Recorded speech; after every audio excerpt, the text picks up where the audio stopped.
Programa Passando a Limpo, o seu jornal do fim de tarde com Agnello Corbellino.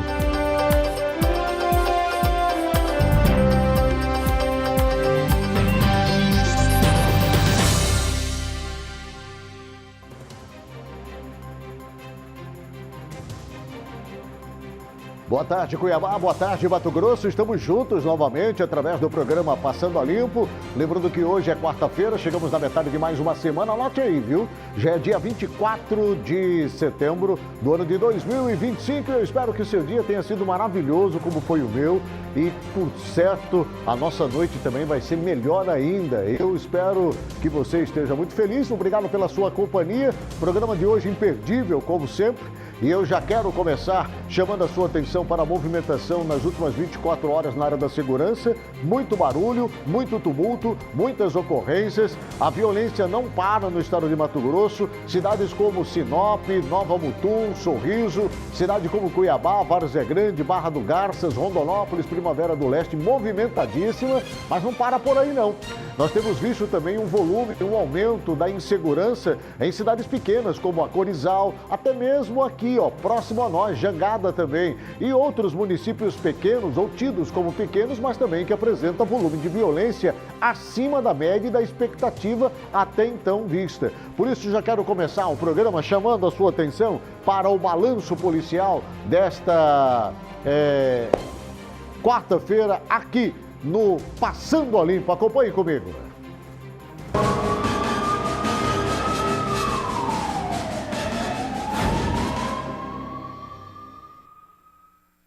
Um grave acidente foi registrado na noite desta terça-feira, na MT-358, a cerca de 22 quilômetros de Tangará da Serra, sentido Nova Olímpia. A colisão, que aconteceu nas proximidades do Bar do Bigode, envolveu 3 veículos, uma caminhonete Hilux branca, um Fiat Uno branco e uma Fiat Fiorino prata. Com o impacto, um homem morreu no local. Outras 4 pessoas ficaram feridas, entre elas uma criança.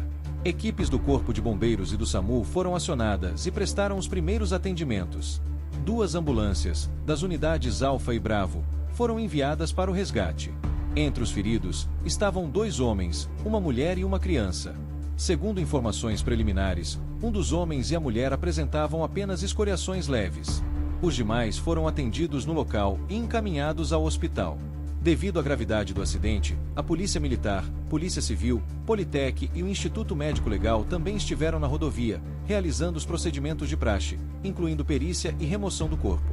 O trânsito ficou totalmente interditado nos 2 sentidos da via, provocando longas filas. As causas do acidente ainda serão investigadas pelas autoridades competentes. Uma operação conjunta entre o GEFRON, a Polícia Rodoviária Federal e o Exército Brasileiro resultaram na apreensão de 53 quilos de cocaína na tarde desta terça-feira, na região de fronteira entre o Brasil e a Bolívia, em Cáceres. A droga, avaliada em mais de R$1.300.000, foi localizada em um compartimento oculto, conhecido como Mocó, dentro de uma caminhonete Chevrolet S10 que trafegava pela BR-070. O motorista foi preso em flagrante. Segundo ele já tinha passagens pela polícia por adulteração de sinal identificador de veículo e direção perigosa. A ação faz parte das operações Tolerância Zero e Protetor das Divisas e Fronteiras, voltadas ao combate de crimes transfronteiriços. O suspeito, a droga e o veículo foram encaminhados à Delegacia de Fronteira para as providências cabíveis.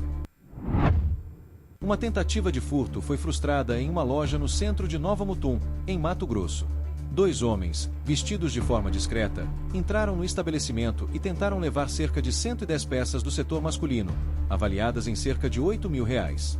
Um dos suspeitos separava os produtos enquanto o comparsa escondia as mercadorias em uma sacola forrada com papelão e papel alumínio, técnica usada para bloquear os sensores dos alarmes eletrônicos.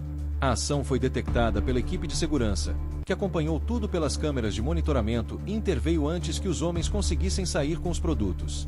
Diante da abordagem, os suspeitos abandonaram a mercadoria e fugiram do local. O caso será investigado pelas autoridades policiais. Uma idosa de 80 anos morreu após ser atropelada por uma motocicleta na tarde de terça-feira, em Sinop, a cerca de 480 quilômetros de Cuiabá. O acidente aconteceu no cruzamento da Avenida dos Engás com a Rua dos Indaiás e foi registrado por câmeras de segurança. As imagens mostram o momento em que a idosa tenta atravessar a via e é atingida pela motocicleta. Com o impacto, tanto a vítima quanto a condutora foram arremessadas ao chão. Alice sofreu uma fratura na perna e lesões graves na cabeça. Ela foi socorrida por uma equipe médica e levada ao hospital regional, mas não resistiu aos ferimentos. A motociclista relatou dores nos ombros e também recebeu atendimento. A Polícia Civil investiga as circunstâncias do atropelamento. O corpo de um homem foi encontrado nas primeiras horas da manhã desta quarta-feira, na região do Morro do Calango, em Mirassol do Oeste, a cerca de 300 quilômetros de Cuiabá. Populares localizaram a vítima e acionaram a Polícia Militar. O local foi isolado para os trabalhos da Polícia Civil e da Politec. A identidade do homem não foi divulgada e, até o momento, ninguém foi preso. A motivação do crime ainda é desconhecida. O caso está sob investigação. Um homem de 24 anos morreu após entrar em confronto com a Polícia Militar na tarde desta terça-feira, no distrito de Conselvan, em Aripuanã, a mais de 1.400 quilômetros de Cuiabá. Identificado como Francisco Geraldo Fonseca da Silva, o suspeito fugiu ao perceber a aproximação da viatura durante patrulhamento em uma área conhecida por prostituição e tráfico de drogas. Mesmo com sinais sonoros e luminosos, ele não obedeceu à ordem de parada. Francisco abandonou a motocicleta em uma trilha e seguiu a pé até uma chácara, onde, segundo a PM, atirou contra os militares. A guarnição reagiu e ele foi baleado. O suspeito chegou a ser socorrido ao posto de saúde de Conselvan, mas não resistiu aos ferimentos. De acordo com a Polícia Militar, Francisco era integrante de uma facção criminosa, atuava como disciplina do grupo e era investigado por vários homicídios na região. Após o confronto, outro integrante da facção teria enviado vídeos ameaçando policiais e exibindo armas de grosso calibre. O caso foi registrado como morte por intervenção policial e será investigado pelas autoridades competentes.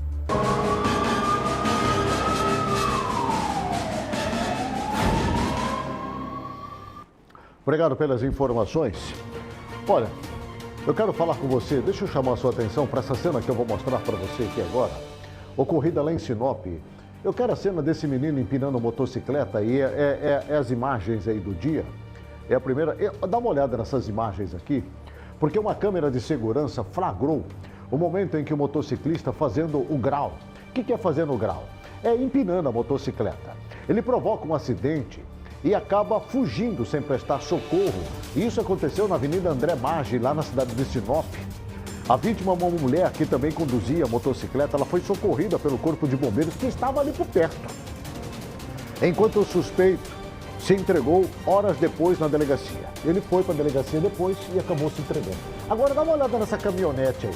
Pô, os caras passam pertinho ali, tá vendo que está sendo atendido ali, não é nessa caminhonete, é um carro anterior, um carro antes. Um carro anterior, é isso aí. Dá uma olhada, olha a irresponsabilidade. E o pior que isso a gente vê acontecer aqui em Cuiabá, à luz do dia, de tarde. Sabe? Olha lá, a mulher tá caída lá, olha lá, a mulher tá caída, vai passar um carro. O cara não respeita lá, olha só. Olha a audácia do cara, passa com o carro no meio ali, em vez de parar o carro.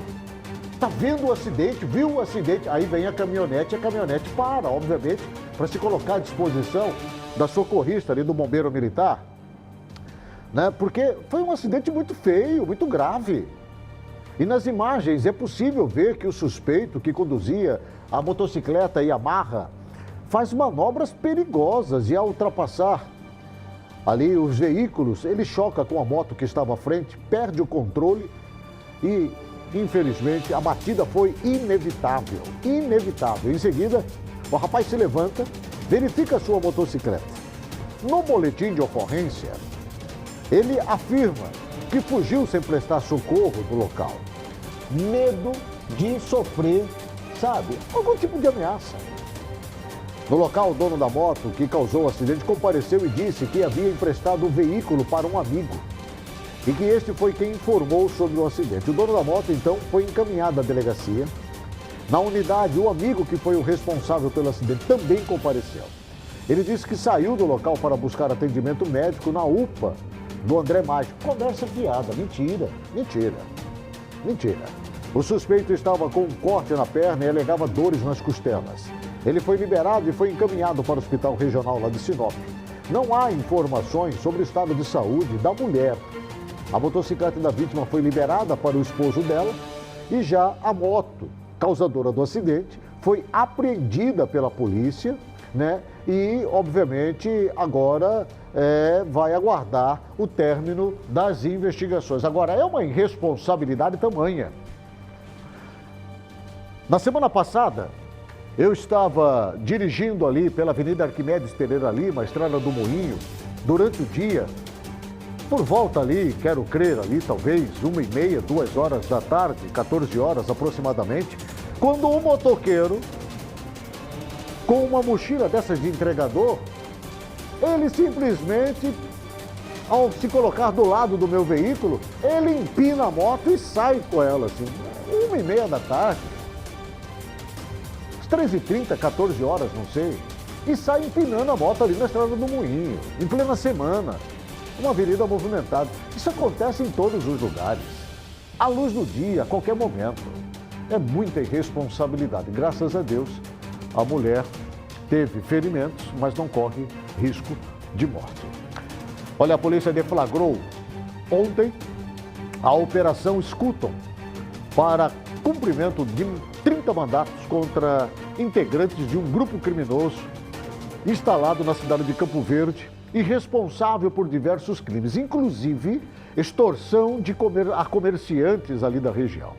Ao todo foram cumpridos 12 mandatos de busca e apreensão domiciliar, 7 mandatos de prisão preventiva, 11 mandatos de bloqueio de bens nas cidades de Campo Verde, Jaciara e aqui próximo a Corizal também. Acompanhe a reportagem, eu trago para você na tela. Pois é, essa operação foi realizada hoje pela Polícia Civil, lá na região de Campo Verde. Foram cumpridos pelo menos 30 mandados judiciais, uma pessoa foi presa em flagrante.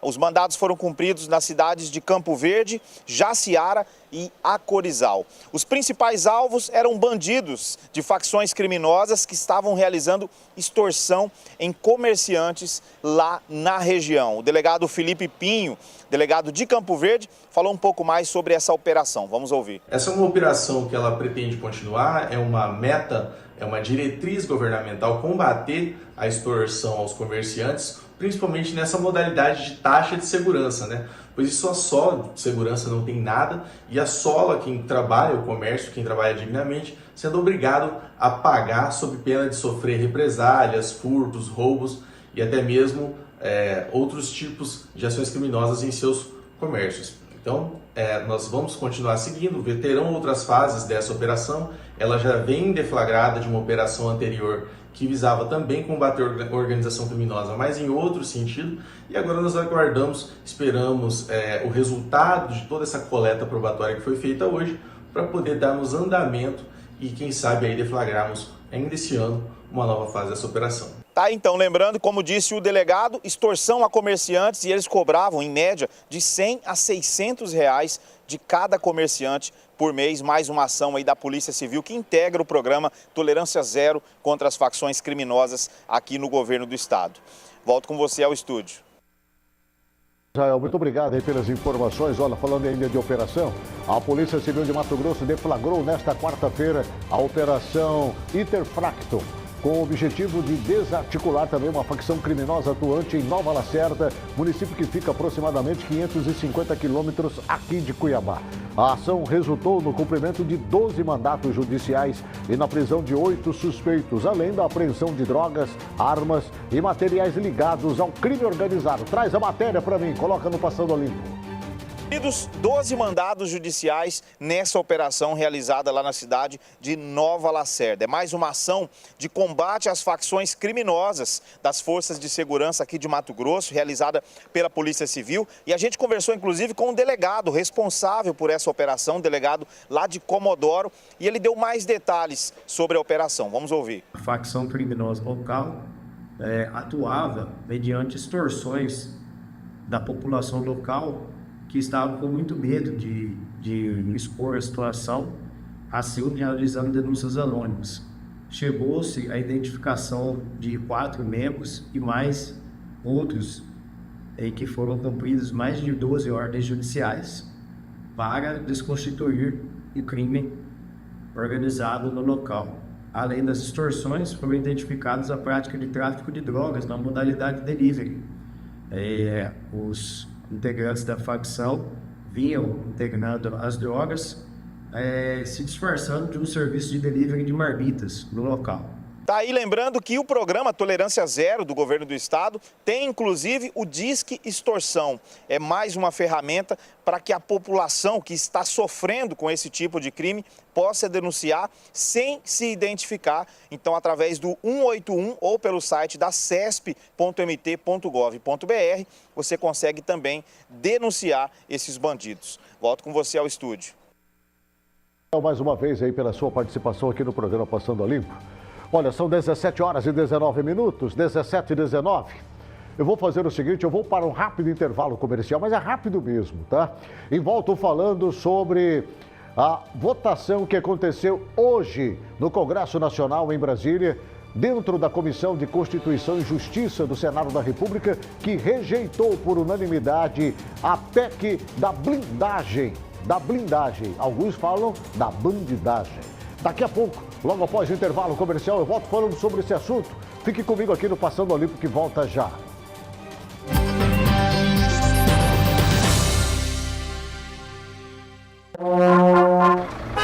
Essa van aqui foi muito importante para nós aqui em Colíder. A gente vai em Sinop cuidar da nossa saúde. Antes a gente tinha poucos instrumentos, agora com os novos instrumentos, tá afinada, tá bonito, boa de se ver. A LMT conhece a realidade dos municípios e trabalha para melhorar a vida das pessoas. Esse lar dos idosos é uma bênção, porque aqui a gente é tratado com carinho. Com esse incentivo, a nossa produção aumentou e aumentou a renda dentro da nossa propriedade. Graças a Deus e ao mutirão, estamos todos vendo muito bem.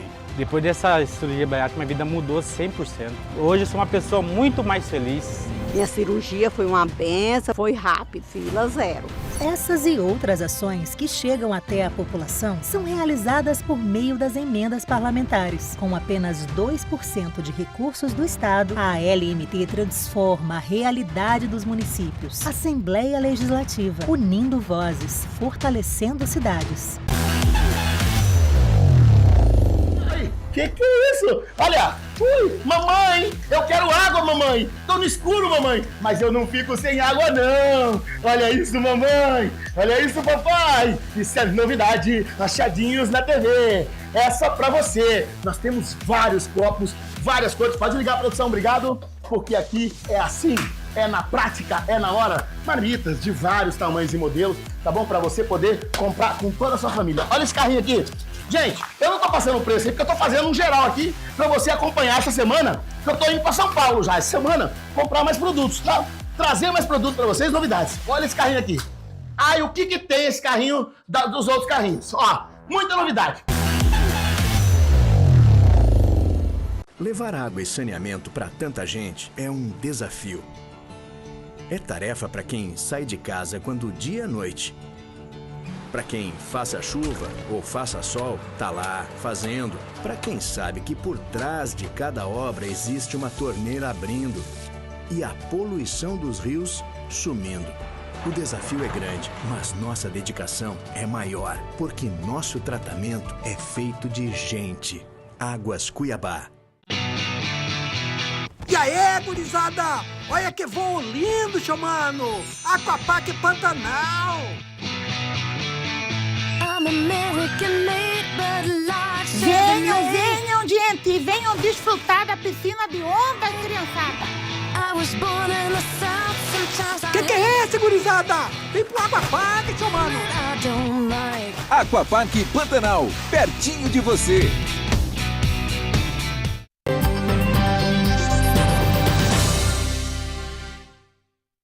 De volta com o programa Passando a Limpo. Obrigado a você que está conosco. São 17 horas agora e 22 minutos. Conforme eu disse no bloco anterior, eu quero falar agora sobre a votação unânime que aconteceu dentro da Comissão de Constituição e Justiça do Senado da República, que reprovou por unanimidade, nesta quarta-feira, a PEC que ampliava a imunidade parlamentar, conhecida como PEC da blindagem. A proposta previa restrições a investigações e prisões de deputados e senadores. Acompanhe a reportagem, eu mostro para você aqui no Passando a Limpo. A Comissão de Constituição e Justiça do Senado rejeitou, por unanimidade, a proposta de emenda à Constituição que buscava ampliar a proteção jurídica a parlamentares. A Apelidada de PEC da blindagem, a proposta impedia a abertura de processos criminais contra deputados e senadores sem autorização prévia do Congresso. Com a decisão unânime, o texto fica arquivado, conforme o regimento interno da Casa, e não poderá ser levado automaticamente ao plenário, a menos que haja um acordo político excepcional, possibilidade ainda em discussão. A proposta havia sido aprovada na Câmara dos Deputados na semana anterior, sob forte resistência popular e crítica de diversos setores da sociedade civil. Entre os principais pontos, o texto previa que prisões em flagrante de parlamentares dependeriam de aval do Congresso em votação secreta, além de estender foro privilegiado a presidentes nacionais de partidos. O relator na CCJ, senador Alessandro Vieira, apresentou parecer contrário, classificando a proposta como retrocesso e alertando que ela poderia transformar o legislativo em um espaço imune à responsabilização criminal. Com isso tudo, observa-se que o objetivo real da PEC da blindagem é proteger autores de crimes graves, como corrupção, lavagem de dinheiro, organização criminosa, tráfico de entorpecentes e infiltração cada vez mais na atividade de milícias e facções no nosso país. Isso configura um absolutamente claro desvio de finalidade e, por consequência, uma absoluta inconstitucionalidade chapada. De tudo isso, observa-se que a PEC 3, PEC da blindagem, não pode avançar nesta casa, por configurar-se como um gigantesco passo atrás em toda a luta da sociedade brasileira de décadas para assegurar moralidade na vida pública e o fim da impunidade. E diga-se, presidente, estamos muito longe do ideal. Continuamos muito longe do ideal.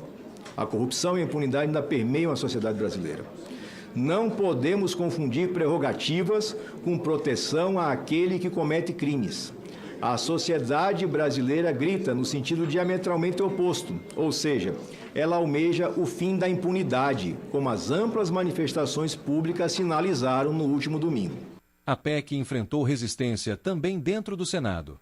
Bancadas como PT, MDB e PDT orientaram voto contrário, e entidades da sociedade civil, como o Pacto pela Democracia e a Transparência Brasil, classificaram a proposta como uma ameaça à democracia e aos mecanismos de combate à corrupção. Protestos contra o avanço da proposta foram registrados em todas as capitais do país no último domingo. Em São Paulo e no Rio de Janeiro, as manifestações reuniram dezenas de milhares de pessoas. Mesmo com o arquivamento na comissão, líderes do Congresso ainda discutem os desdobramentos políticos da proposta. A pressão popular, somada à crítica de juristas e organizações, indica que a tentativa de ampliar a blindagem parlamentar enfrenta forte resistência institucional e social. Bem, eu penso que a rejeição da PEC, da blindagem, pela Comissão de Constituição e Justiça do Senado da República foi um marco político importante que o Brasil passa a partir de agora a ter em seu registro, com implicações profundas para o funcionamento do Congresso e a relação entre poderes. Porque eu classifico esta PEC, da maneira como ela foi apresentada, como a PEC, não é da bandidagem, não, da falta de vergonha, na cara explícita dos políticos brasileiros, principalmente da Câmara Federal. Uma vergonha. Dos 513 deputados federais, hoje, na Câmara Federal, mais de 380 respondem a processos de improbidade administrativa, desvio de recursos públicos, envolvimento com tráfico de drogas, com facções criminosas e vários outros crimes perversos contra a nação brasileira. O que eles pretendiam não é se defender do STF, do ministro Alexandre de Moraes, não. O que eles pretendiam e pretendem ainda, porque eles vão insistir nisso, é se protegerem exatamente da justiça, para que eles não sejam arrolados em crimes que possa, de alguma maneira, conduzi-los para trás das grades, para a prisão e até perca de mandatos. Essa é a PEC da vergonha, da cara de pau dos políticos brasileiros. Mas, enfim, parece-me que a CCJ do Senado da República teve lucidez. E quais foram os motivos da reprovação pela CCJ? Primeiro, classificação como inconstitucional, e é mesmo, como disse aí o senador do estado de Sergipe. O relator Alessandro Vieira, do MDB, que você acabou de ouvir, ele afirmou que a PEC representava um golpe fatal na legitimidade do Congresso, e de fato era. E abriria um espaço precedente para transformar o Legislativo em um verdadeiro abrigo seguro para bandidos e criminosos de gravata, que ocupam cargos públicos nesse país. O segundo ponto importante que levou à reprovação na CCJ é o histórico de impunidade. Entre 1988 e o ano de 2001, quando regras semelhantes estavam em vigor, mais de 250 pedidos de investigação contra parlamentares foram simplesmente arquivados sem nenhum tipo de análise de mérito. Ou seja, estes parlamentares, durante esse período, eles roubaram dinheiro público, eles se envolveram em crimes dos mais diferentes e simplesmente não lhes aconteceu absolutamente nada, impunes, totalmente livres. Aí você imagina com a aprovação dessa PEC. Aí sim, a farra seria completa. Um outro ponto importante que levou à reprovação foi o voto secreto para prisões e processos, ou seja, ninguém ia botar cara, né? O companheirismo e a cumplicidade ia pairar dentro do Congresso. Todo mundo, obviamente, ia ficar protegido, porque o voto secreto implica em quê? Em não saber quem votou a favor ou contra. E aí, como é que fica o voto secreto para prisões e processos de parlamentares? A PEC previa que prisões em flagrante e abertura de processos criminais contra parlamentares dependeriam de uma votação secreta no Congresso, o que foi visto como um retrocesso democrático, um tapa na cara da sociedade brasileira. Teve um outro ponto também importante que culminou e colaborou com a reprovação da PEC na CCJ do Senado, que foi a ampliação do foro privilegiado. O que é isso? A proposta pretendia, através do foro privilegiado, né, compensar também presidentes de partidos, o que foi criticado como uma tentativa de blindar lideranças políticas de investigações, ainda que não ocupem cargos parlamentares. Mas o que pesou e muito na consideração da CCJ foi a pressão popular e os protestos que aconteceram em todo o Brasil. As manifestações agora no final de semana em todas as 27 capitais brasileiras, né, incluindo aí o Distrito Federal, com dezenas de milhares de pessoas nas ruas, pressionaram os senadores a rejeitar a proposta. Isso ia cair mal pra caramba agora nas eleições de 2026. Nas redes sociais, mais de 80% dos comentários nas redes sociais em todo o país reprovavam, né, a PEC da blindagem, ou da bandidagem, ou da cara de pau e da vergonha da política nacional. Para fechar, a rejeição unânime. Isso foi importante no Senado, na CCJ.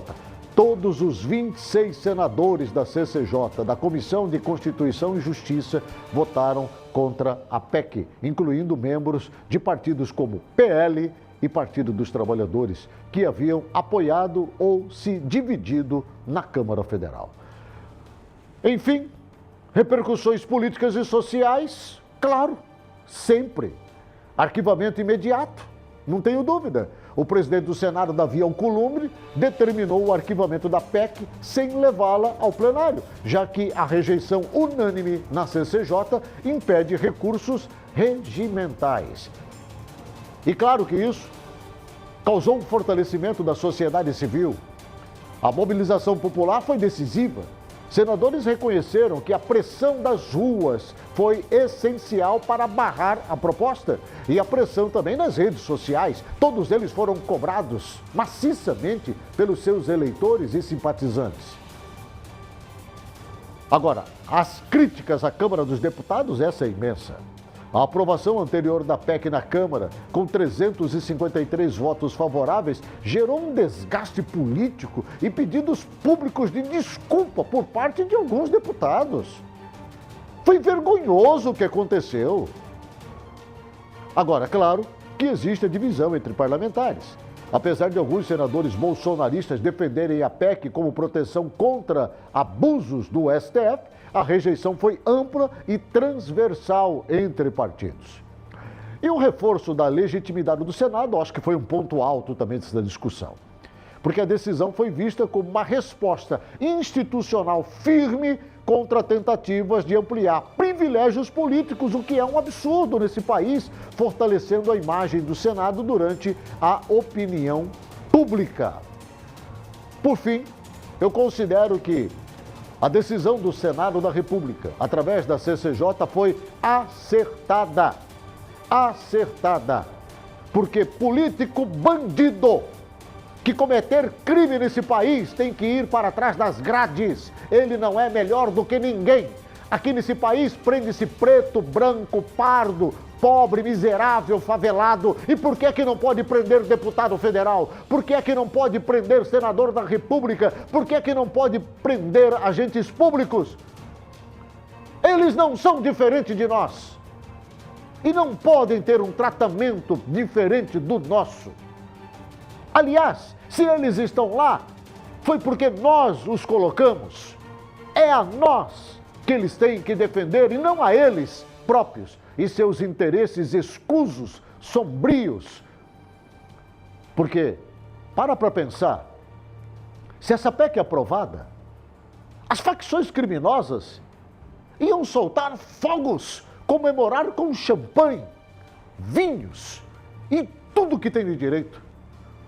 Porque eles não precisariam mais contratar bons advogados. Basta eleger políticos e colocar lá para defendê-los. Porque o político pode fazer o que for, pode roubar o que quiser e não seriam presos.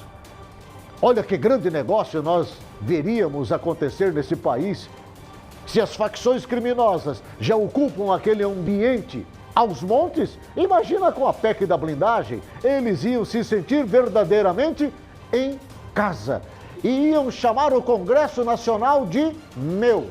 E os políticos de nossos cachorrinhos sem dono, com uma coleirinha no pescoço, fazendo o que nós queremos. Senta, eles sentariam. Levanta, eles levantariam. Era assim que nós iríamos ver o nosso Congresso Nacional. Que bom que colocaram um ponto final nisso. Pelo menos eu espero. 17h37.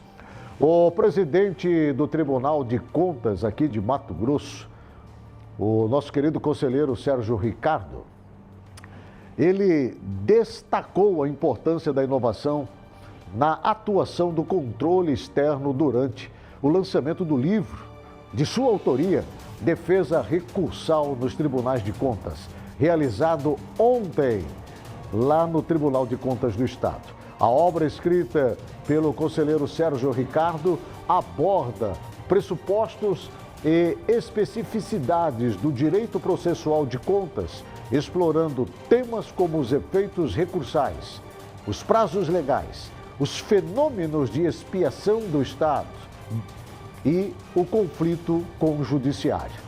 Escrito em coautoria com o consultor jurídico-geral do TCE de Mato Grosso, Gregory Maia, e os auditores públicos externos, Vitor Pinho e Carlos Alexandre Pereira, e coordenado pelo jurista Renan Tamay, o livro funcionará como uma bússola para os jurisdicionados. Acompanhe essa reportagem importante. Eu compartilho com você aqui, no Passando a Limpo. E eu não sei se os senhores e as senhoras percebem o tamanho do que está sendo feito aqui hoje. Se não percebem, eu vou lhes fazer perceber. Este tribunal não fui eu. Eu sou tão somente o coordenador do projeto, juntamente com as mentes brilhantes deste tribunal.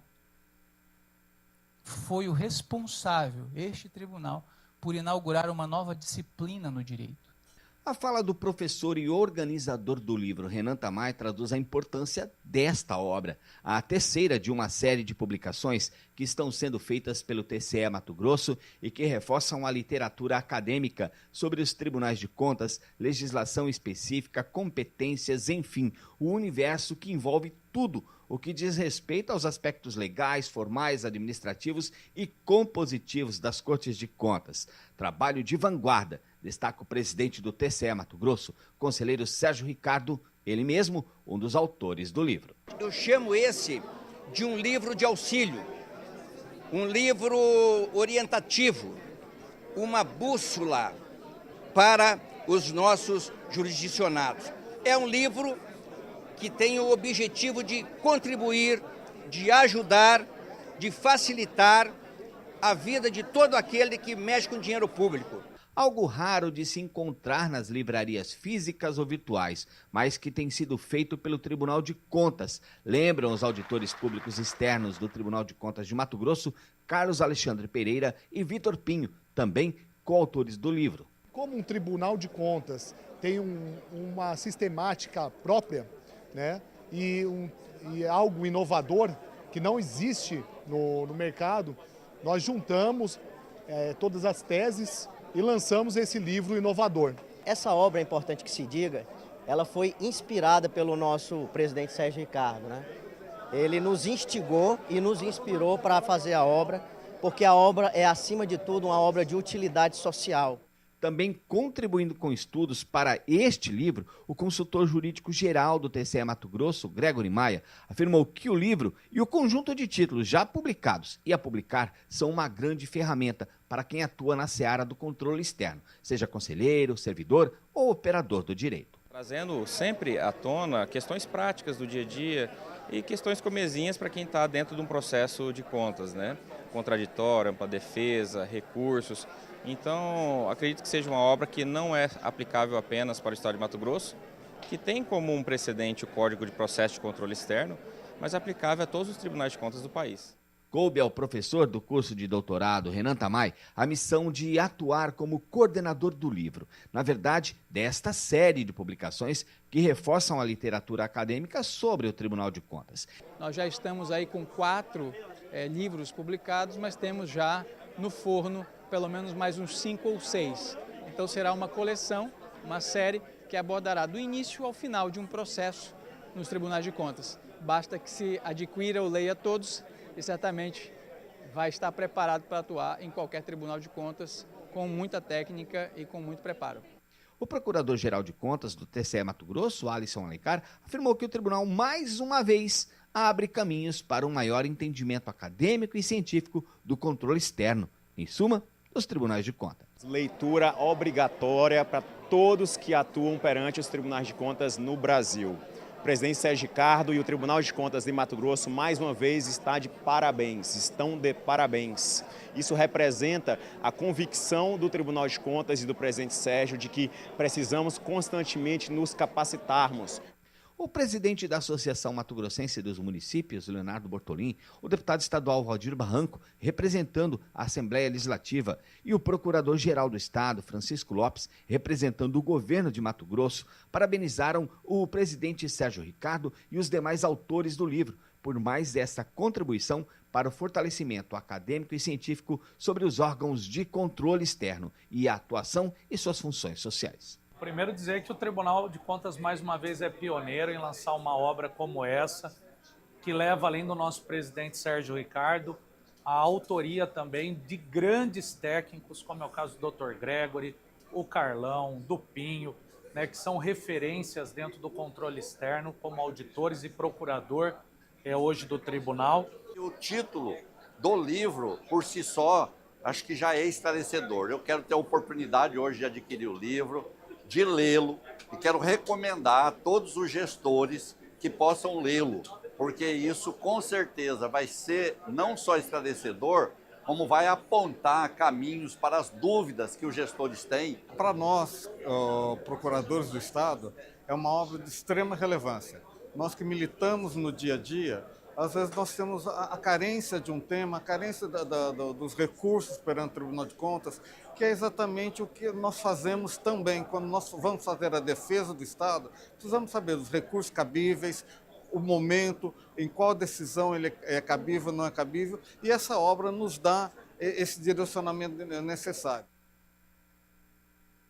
Bem, sem dúvida nenhuma, para nós, mato-grossenses, e aqueles que são amantes do direito e de uma prestação de conta, né, exemplar, a obra Defesa Recursal, apresentada aí pelo Tribunal de Contas do Estado, sob a liderança do presidente Sérgio Ricardo e demais membros do TCE, é de um orgulho absurdo, extremo, para todos nós mato-grossenses. Mais uma vez, o TCE, sob o comando do presidente Sérgio Ricardo, do conselheiro Sérgio Ricardo, torna-se protagonista diante de todos os demais tribunais de contas de outros estados da federação. Essa obra Defesa Recursal nos tribunais de contas representa um marco significativo para o fortalecimento do controle externo e também da segurança jurídica no âmbito da administração pública. Sua importância se revela em diversos aspectos. Como instrumento de orientação técnica e jurídica, serve como uma bússola para os jurisdicionados, gestores públicos e suas equipes, ao esclarecer normas, procedimentos e direitos no processo de contas. Além do que, vai facilitar a compreensão sobre os recursos disponíveis, como agravo interno, embargos de declaração, recurso ordinário, pedido de revisão e rescisão. Vai reforçar as garantias constitucionais, aprofunda o debate sobre o contraditório, a ampla defesa e a imparcialidade institucional, pilares do Estado democrático de direito. Vai contribuir também para a construção de um modelo processual mais justo e transparente, alinhado às exigências legais e doutrinárias. É, sem dúvida nenhuma, uma inovação no controle externo, consolidando o direito processual de contas como um campo jurídico próprio, com regras e fundamentos específicos, reforçando mais a posição de vanguarda e colocando o Tribunal de Contas do Estado de Mato Grosso como inovador com o Código de Processo de Controle Externo, o CPC. Eu não tenho dúvida que este material vai ser de uma contribuição extraordinária acadêmica e institucional.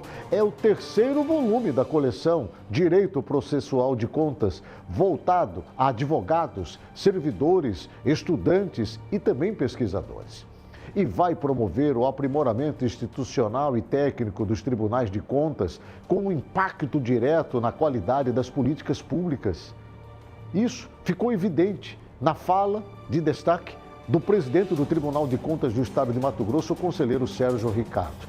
Nas palavras dele, é um livro que tem o objetivo de contribuir, de ajudar, de facilitar a vida de todo aquele que mexe com o dinheiro público. Parabéns, mais uma vez, ao Tribunal de Contas do Estado de Mato Grosso, sob o comando do conselheiro Sérgio Ricardo, e todos os demais técnicos, membros do TCE, que nos orgulham, colocando o Tribunal de Contas do Estado de Mato Grosso, mais uma vez, como protagonista no Brasil. E isso é altamente positivo. Eu vou para um rápido intervalo comercial, volto na sequência, trazendo muito mais. Aliás, vocês querem antes do intervalo trazer a previsão do tempo? O que você acha? Vamos trazer a previsão do tempo? Vamos fazer o seguinte, vamos trazer a previsão do tempo para amanhã e logo em seguida a gente vai para o intervalo comercial. Previsão do tempo.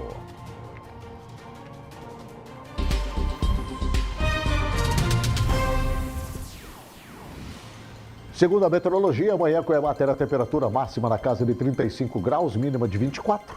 Já em Sapezal, máxima de 32, mínima de 22 graus. Em Pontes e Lacerda, máxima de 35 graus, mínima de 23. Já em Castanheira, máxima de 32, mínima de 22 graus. Em Jaciara, Vale do São Lourenço, Temperatura máxima de 33 graus, mínima de 22. Há previsão de chuva amanhã aqui na capital. Há previsão de chuva também em Sapezal, Castanheira, Jaciara e, por certo, também lá em Pontes e Lacerda, né? A umidade relativa do ar dá uma ligeira melhorada, mas ainda está muito quente e seco em todo o estado de Mato Grosso, tá bom? Bem, olha, eu vou para um rápido intervalo comercial. Fique comigo aqui no Passando a Limpo, eu volto já.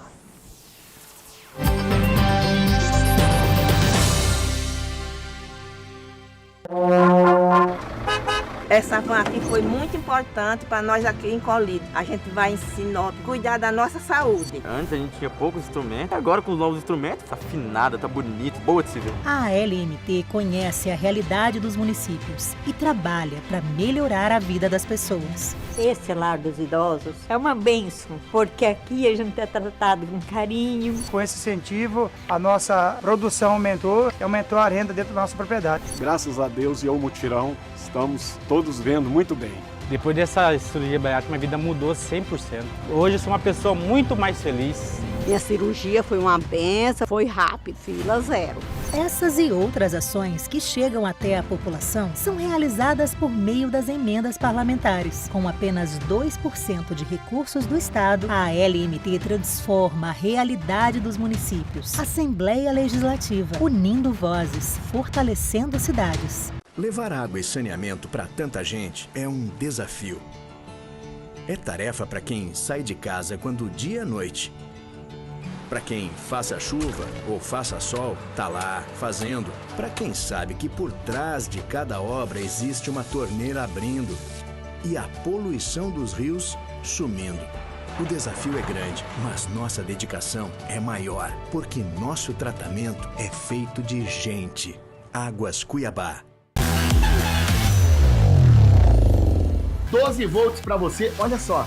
Tá aqui, ó, acabou aqui, você vai lá, desencaixa rapidinho, ó, o serviço continua. Para você que ter aquela profissão de marido de aluguel, você vai fazer o serviço, trabalha o dia inteiro com o equipamento, enquanto você vai carregando uma, você já vai outra, ó. O amigo tem amigo, ó.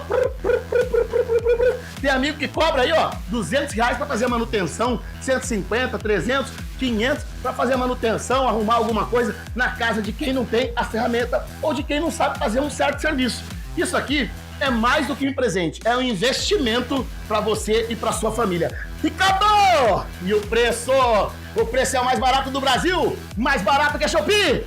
Quer saber quanto? Entre em contato pelo Zap 65 99941 8090. 99941 8090. Tá aqui o Zap na tela.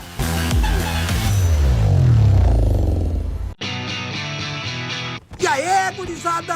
Olha que voo lindo, chamando! Aquapark Pantanal! Venham, gente! Venham desfrutar da piscina de onda, criançada! Que é esse, gurizada? Vem pro Aquapark, chamando! Aquapark Pantanal, pertinho de você!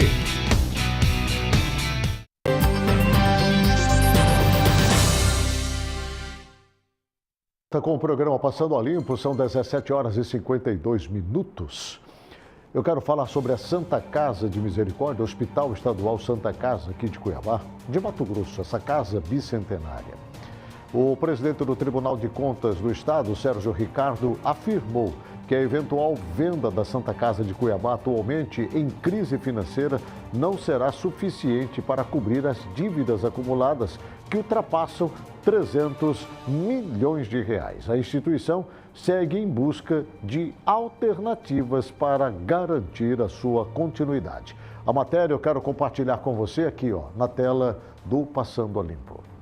O presidente do Tribunal de Contas do Estado de Mato Grosso, conselheiro Sérgio Ricardo, confirmou que a construção de um túnel será a solução definitiva para os problemas estruturais do trecho conhecido como Portão do Inferno, na rodovia MT-251, entre Cuiabá e Chapada dos Guimarães. Então, o Portão do Inferno já está definido, já está decidido.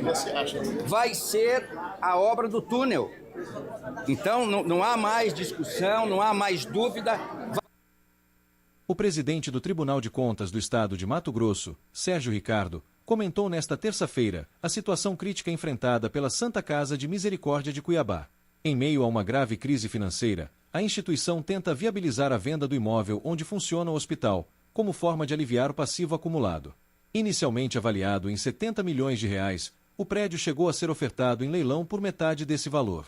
No entanto, a expectativa agora é de que a negociação seja fechada por um valor entre R$20 e R$25 milhões. Se vocês derem uma olhadinha na entrevista que eu dei, naquela reunião que houve lá no TRT, eu disse o seguinte: quem vai comprar, vocês podem verificar no que eu disse, já está em 25 milhões, já está em 39, eu disse lá naquela entrevista, o TRT vai colocar em leilão por 70 milhões, esquece, não vai aparecer ninguém na primeira, não vai aparecer na segunda, não vai aparecer na terceira, essa obra vai ser negociada por 20 milhões, ela não vale 70, ela vale 20, eu disse aquilo naquelas entrevistas. Apesar da possível venda, o presidente do TCE alertou que os valores arrecadados não serão suficientes para resolver a situação da Santa Casa. A dívida da instituição gira em torno de R$300 milhões e, segundo Sérgio Ricardo, apenas a renegociação com credores poderá oferecer uma saída viável. Ele também destacou a importância de garantir o pagamento dos salários atrasados dos servidores, sem depender exclusivamente da venda do imóvel.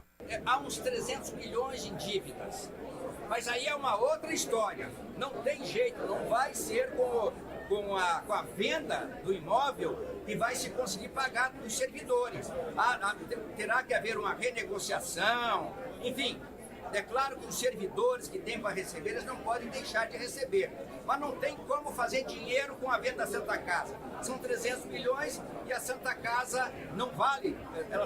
Ela já está em 25 milhões. Então, aí é um outro processo, é uma outra busca para resolver esse problema. Outro ponto levantado pelo conselheiro foi a desvalorização da região central de Cuiabá, onde o hospital está localizado.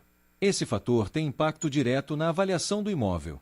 Ainda assim, a manutenção da Santa Casa no local é considerada estratégica para evitar o abandono completo da área, que já sofre com degradação urbana. A Santa Casa, ela não vale, ela dá para pagar 20, 25, ela não vale mais, ela está numa região desvalorizada, só o que vai funcionar ali é a Santa Casa. Todo o centro de Cuiabá já está totalmente abandonado, aquela região vai ser abandonada também, se não ficar a Santa Casa ali. O prefeito Abílio Brunini já ofereceu 25 milhões. Disse que se o valor chegar a 25 milhões, a prefeitura compra. Né? Eu não acredito no fechamento da Santa Casa. Porém, tenho por certo que realmente 70 milhões, como foi primeiramente anunciado pelo Tribunal Regional do Trabalho, não venderia nunca. Nós já discutimos isso aqui, né? O próprio secretário de Saúde do Estado de Mato Grosso, Gilberto Figueiredo, já havia falado também que era impossível comprar a Santa Casa nos valores que estavam sendo propostos pelo Tribunal Regional do Trabalho. Enfim, está havendo uma queda, uma depreciação nos valores, por certo, por conta exatamente do que nós acabamos de ouvir agora do presidente do Tribunal de Contas do Estado de Mato Grosso. E eu não tenho dúvida que há de se encontrar um outro caminho para poder pagar as dívidas trabalhistas com os servidores daquela casa, que precisam ser pagas. São 600 processos trabalhistas que estão inseridos dentro desse pacote chamado Santa Casa. Então isso vai ter que ser resolvido em algum momento, né? Bom, agora sim, eu quero chamar a matéria do Portão do Inferno, que você já viu um trecho dela aí, porque falando ainda sobre o Tribunal de Contas do Estado de Mato Grosso,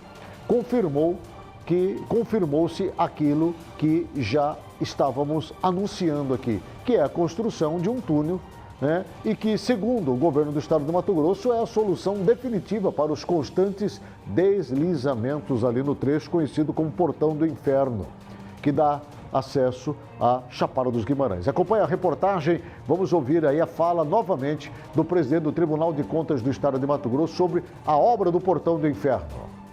O presidente do Tribunal de Contas do Estado de Mato Grosso, conselheiro Sérgio Ricardo, confirmou que a construção de um túnel será a solução definitiva para os problemas estruturais do trecho conhecido como Portão do Inferno, na rodovia MT-251, entre Cuiabá e Chapada dos Guimarães. Então, o Portão do Inferno já está definido, já está decidido. Vai ser a obra do túnel. Então, não há mais discussão, não há mais dúvida, vai ser um túnel. Eu acredito muito nessa obra, acho uma obra ideal, uma obra perfeita, não vai ter que derrubar aquele barranco que tanta gente luta contra, que tanta gente protesta. Não vai ser, ela vai ser para dentro, um túnel que vai ser feito a uns 100 metros do pontilhão, né? Então isso já está decidido, isso já está definido, vai ser o túnel. A definição foi apresentada como irreversível após quase 2 anos de impasses técnicos e ambientais. A medida substitui o projeto anterior de retaludamento da encosta, iniciado em março de 2024, mas que se mostrou ineficaz para conter os riscos de deslizamentos recorrentes desde o primeiro desmoronamento registrado em novembro de 2023. A proposta previa intervenções com jateamento de concreto e aplicação de mantas artificiais, alternativas que acabaram vetadas pelos órgãos ambientais responsáveis pelo licenciamento.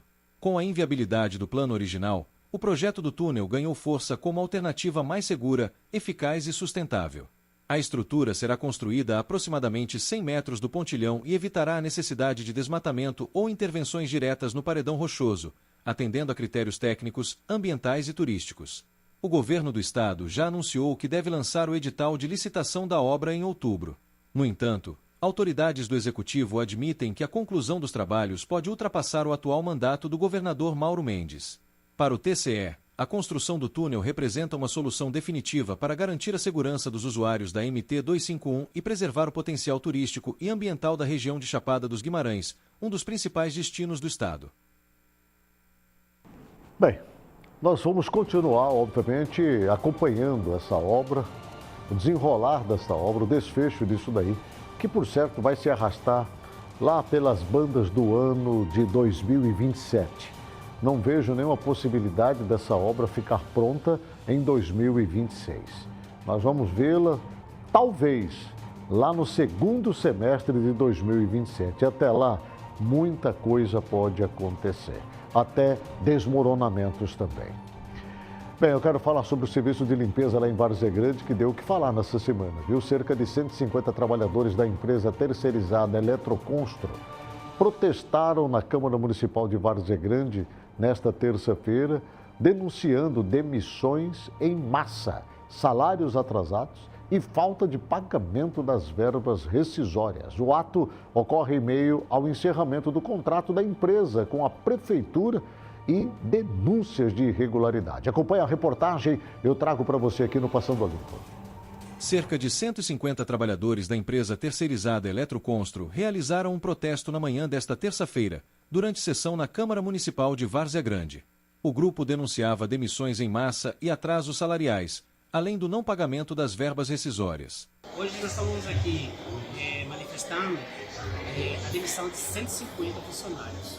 Eu sou um pai de família que precisa retornar ao trabalho. Só que, como com essa decisão da prefeita de rescindir o nosso contrato, nós estamos à mercê, né? Sem emprego e agora com uma rescisão para todos os funcionários, né?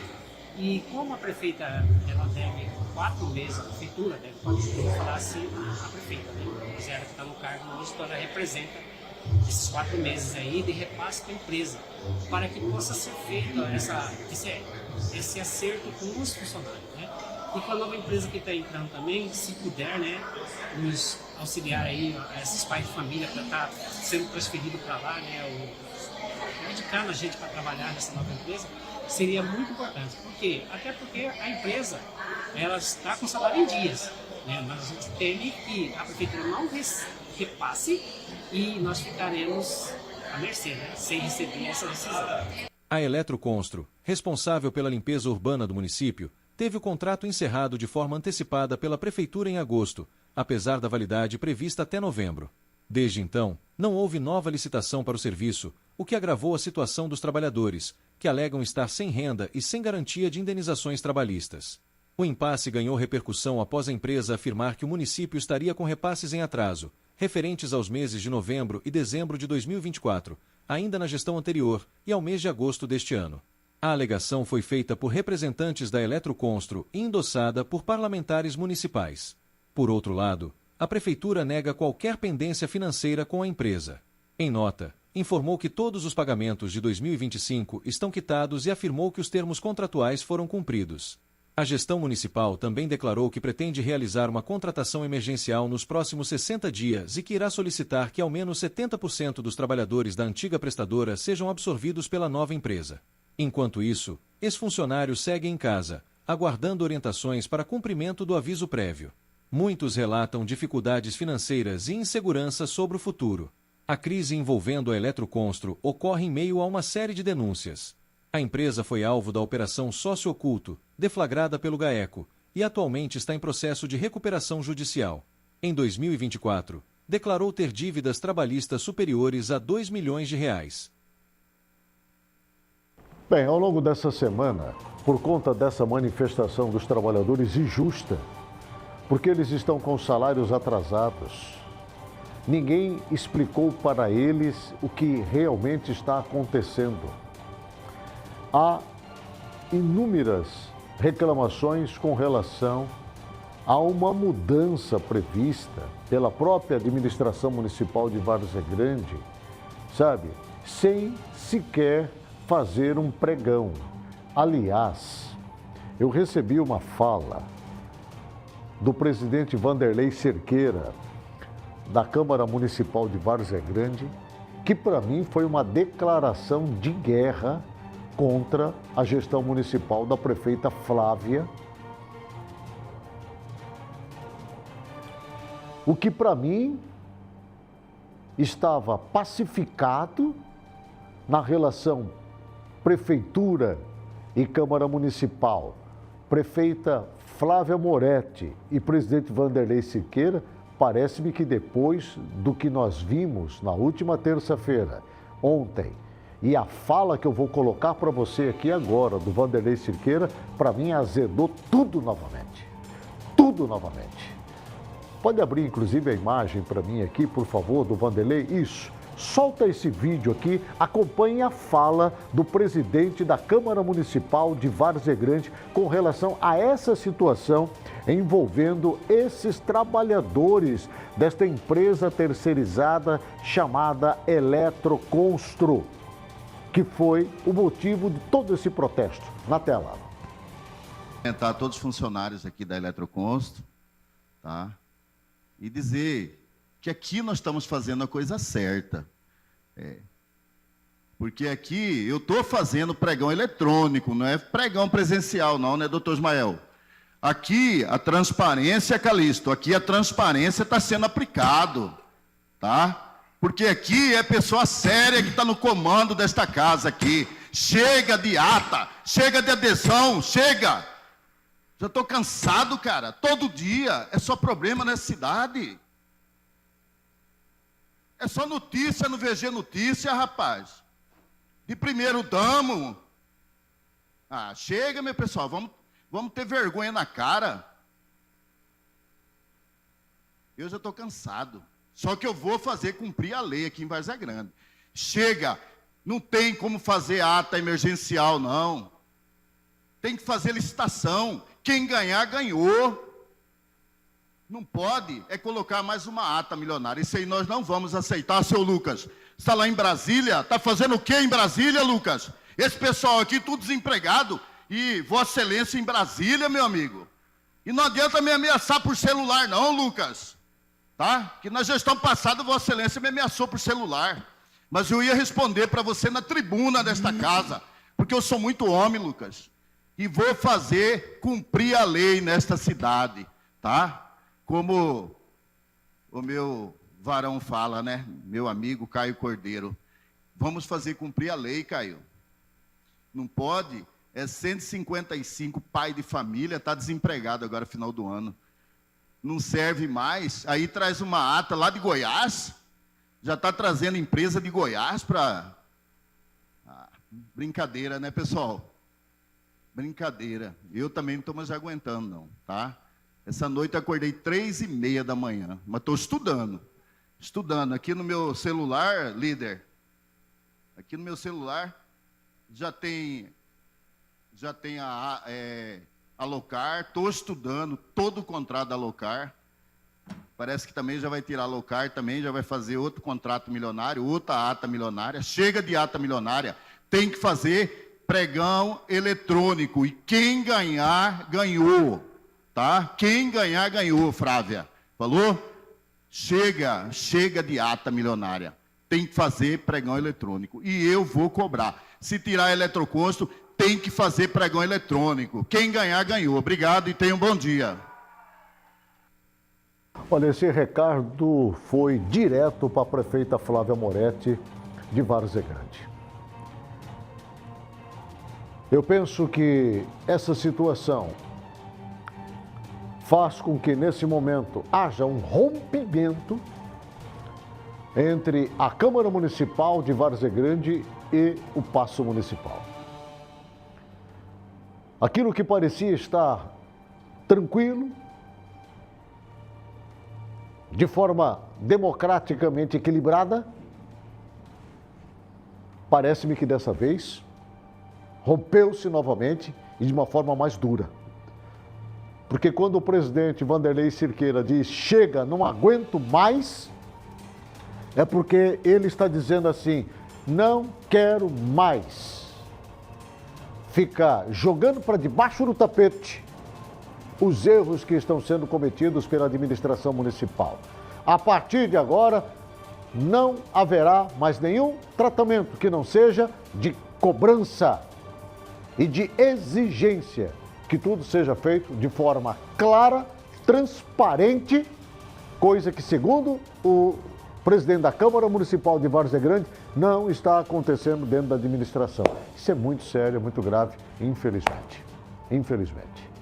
E com isso, eu vejo que, mais uma vez, nós vamos ver Várzea Grande pegando fogo, literalmente. Não por esse calor de 40 graus de Cuiabá e Várzea Grande, mas pelo clima e o ambiente dentro da política da cidade querida, vizinha aqui de Várzea Grande. Falando em Câmara Municipal, a presidente da Câmara aqui de Cuiabá é outro problema, né? A vereadora Paula Calil, do PL, anunciou que vai propor mudanças no regimento interno após a sessão desta terça-feira ser encerrada por falta de quórum. Apenas 8 dos 27 vereadores permaneceram no plenário, o que comprometeu a continuidade dos trabalhos. Houve um boicote na última terça-feira na Câmara Municipal aqui de Cuiabá. Acompanhe a fala dela. Desta terça-feira, 23 de setembro, na Câmara Municipal de Cuiabá, foi encerrada antes do previsto por falta de quórum. Dos 27 vereadores eleitos, apenas 8 permaneceram no plenário durante a maior parte da reunião legislativa, número insuficiente para dar continuidade aos trabalhos. Diante da situação, a presidente da Câmara, vereadora Paula Calil, PL, informou que vai propor mudanças no regimento interno da Casa. A medida busca evitar que parlamentares deixem o plenário durante os trabalhos, especialmente no momento destinado aos discursos e debates parlamentares. Nós até conversamos depois, na antessala do plenário, sobre algumas alterações no regimento interno da Casa. E nós vamos já colocar mais essa medida, que a inscrição para falar no pequeno expediente é logo após o hino. E a inscrição para falar no grande expediente logo após o término da tribuna livre. Assim, nós temos quórum para o pequeno expediente, para o andamento da sessão todo, né? E depois a ordem do dia. A intenção é garantir presença mínima dos parlamentares nos momentos essenciais da sessão, preservando o quórum até a ordem do dia, quando são votadas as matérias legislativas. Segundo a presidência da Câmara, a sessão iniciou com número suficiente de vereadores, conforme determina o regimento. No entanto, ao longo do encontro, diversos parlamentares deixaram o plenário, provocando o esvaziamento do local e o encerramento antecipado dos trabalhos. O que acontece? O vereador ele vem e se inscreve no pequeno expediente, para o pequeno e para o grande expediente. E ele vai resolver alguns problemas dentro dos seus gabinetes aqui na casa. E nós precisamos que os vereadores fiquem em plenário, né? Para que escute os posicionamentos dos demais colegas. E é para isso que nós conversamos depois para tomarmos as medidas para que isso não aconteça mais. Como forma de compensar a sessão perdida, uma reunião extraordinária será convocada para a próxima quinta-feira, dia 25 de setembro, no período da tarde. Nessa nova data, Os vereadores devem analisar as matérias que estavam previstas na pauta desta terça-feira. Nós vamos substituir essa sessão de hoje, fazer uma nova sessão na quinta-feira, no horário da tarde, uma sessão extraordinária, para podermos apreciarmos as matérias de hoje, que como a sessão foi encerrada, na quinta-feira nós teremos uma sessão extraordinária para fazer, na ordem do dia, vai constar as pautas de hoje. A ausência recorrente de parlamentares durante as sessões tem sido motivo de críticas por parte da população e da própria mesa diretora da Câmara. Eu espero que a presidente da Câmara Municipal saiba contornar toda esta situação, né? Agora, não tem cabimento, né? No dia de sessão, o vereador não comparecer na Câmara Municipal. O compromisso maior do vereador é estar lá para discutir os problemas da cidade, votar em favor da cidade, né? E não cuidar de outros interesses. Faça-me, por favor, né? Aí não dá, né? Olha, falando em Câmara Municipal, o prefeito de Cuiabá, Abílio Brunini, eu acabo de receber essa informação, tá, gente? Ele acusou na Câmara Municipal de Cuiabá, hoje, que o processo licitatório teria começado de forma irregular, com iniciativa da empresa Promult e não do poder público, como determina a legislação. Eu estou falando da CPI da CS-MOB. Ele apresentou uma série de críticas e análise passo a passo, desde o ato inicial que permitiu a concessão por 30 anos do serviço de estacionamento rotativo e outras obras aqui de Cuiabá, no valor de R$ 654.974.073. Esta ação aconteceu nesta quarta-feira na Câmara Municipal, na condição de convidado e não intimado. O prefeito Abílio Brunini argumentou sobre suspeitas de irregularidades desde o início do processo. Acompanhe essa fala que eu extraí, nós vamos extrair do repórter MT, né? Coloca para mim, por gentileza.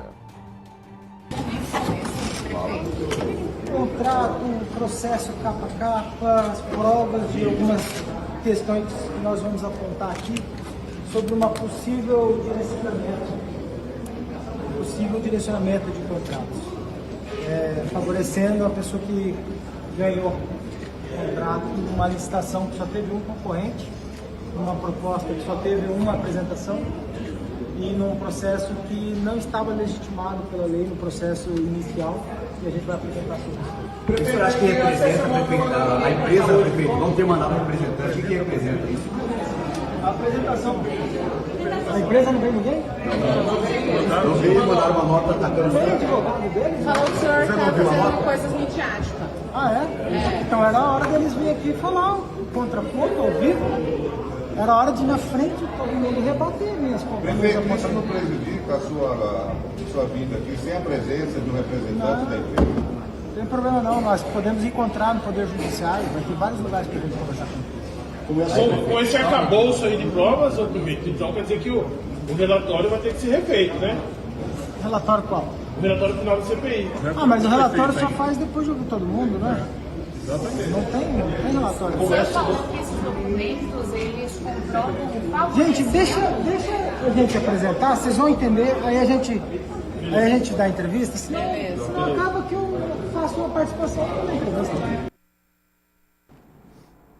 Bem, eu vou trazer a matéria completa amanhã aqui no programa Passando a Limpo.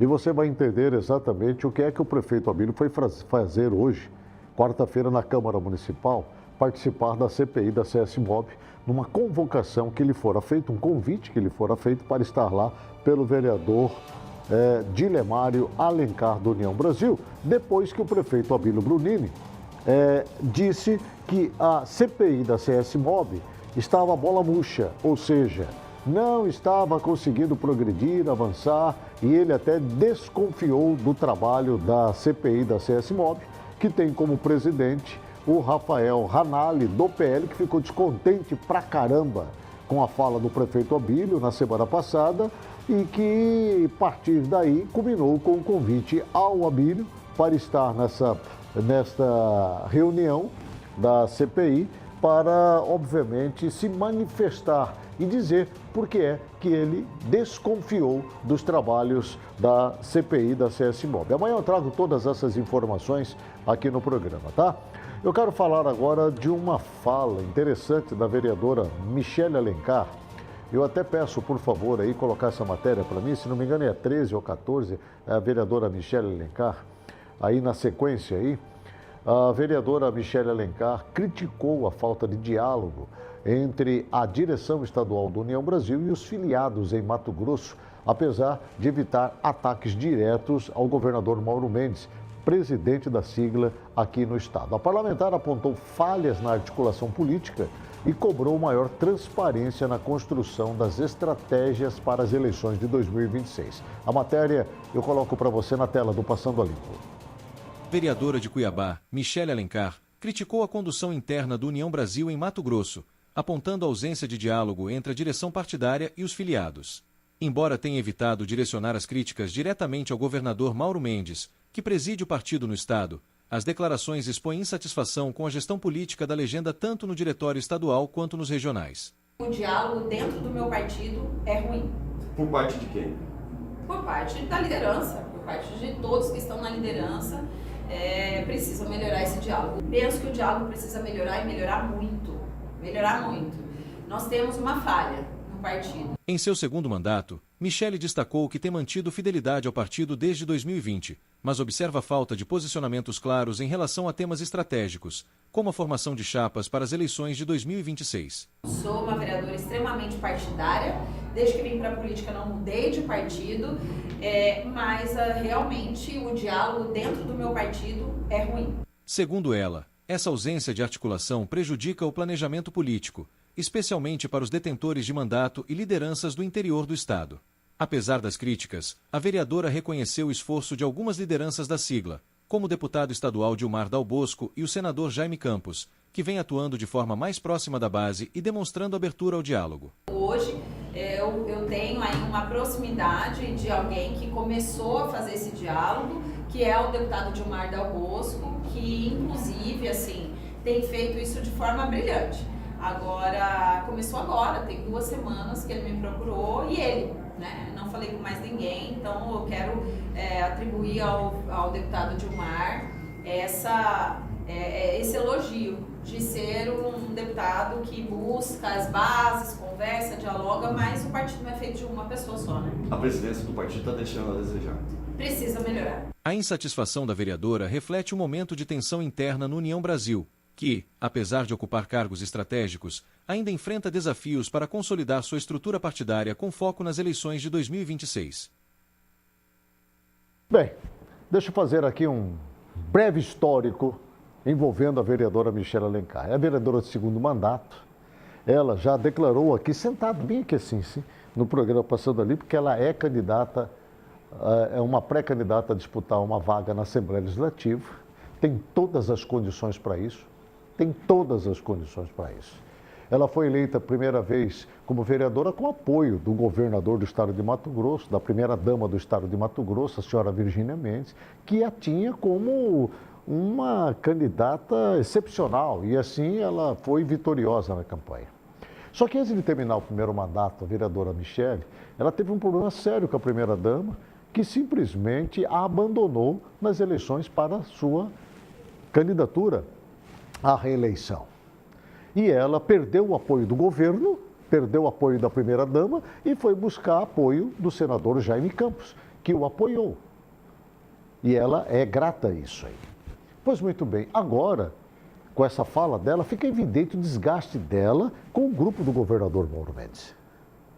Fica evidente. Porque ela atribui uma falha de direção partidária. A quem? Ao presidente, ao governador do estado de Mato Grosso.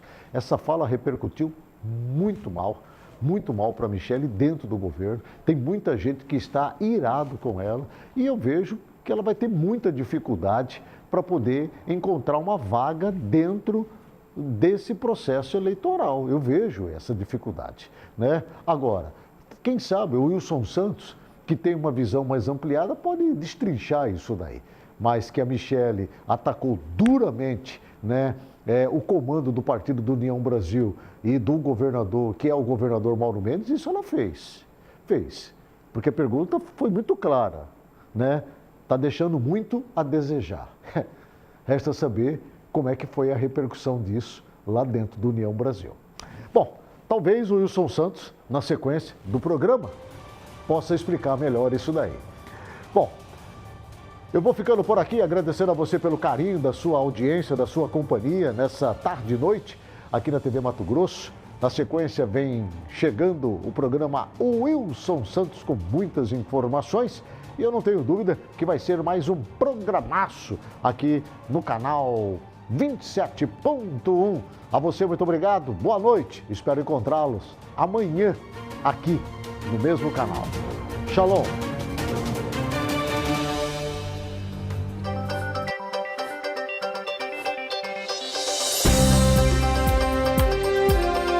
Programa Passando a Limpo, o seu jornal do fim de tarde com Agnello Corbellino.